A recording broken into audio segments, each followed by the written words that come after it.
Et des jeunes U-Reporters sont en première ligne pour la lutte contre la désinformation et les discours de haine.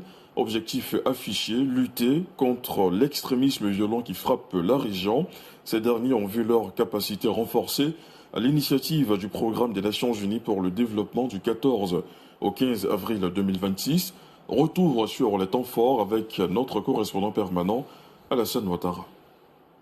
Cet atelier de renforcement de capacité s'inscrit dans le cadre du projet Prévenir et répondre à l'extrémisme violent dans le corridor atlantique, financé par le Royaume du Danemark et de la Norvège.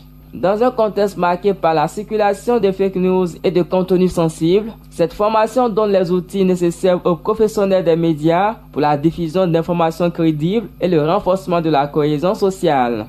La voix des radios communautaires porte plus que les voix institutionnelles auprès des communautés les plus éloignées. Donc, en utilisant ces canaux, nous nous positionnons en ligne de mire de la lutte contre l'extrémisme violent dans les communautés.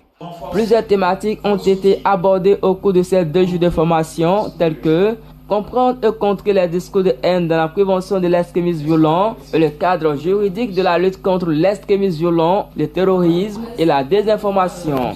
C'est de connaître les discours qui sensibilisent à la paix, la cohésion et l'entente. Une fois que cela est connu, comment les transmettre?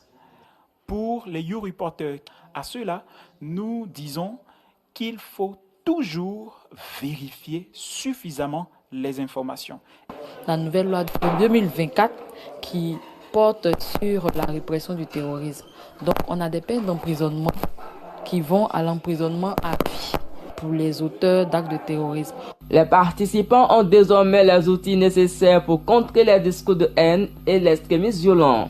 Certaines zones d'ombre au niveau de l'explication des terminologies ont été éclairées par cette formation. Il y a aussi des techniques que nous avons apprises pour la vérification des informations, même aussi la vérification de certaines images. On nous a appris qu'il est très important de faire très attention sur les réseaux sociaux car lorsque nous faisons des fautes, nous sommes passibles des peines, que ce soit des amendes ou des emprisonnements. À la suite de cette formation, une plateforme des journalistes et des U-Reporters sera mise en place pour contrer les discours incendiaires et verrouiller les principales portes d'entrée d'idées d'extrémisme violent.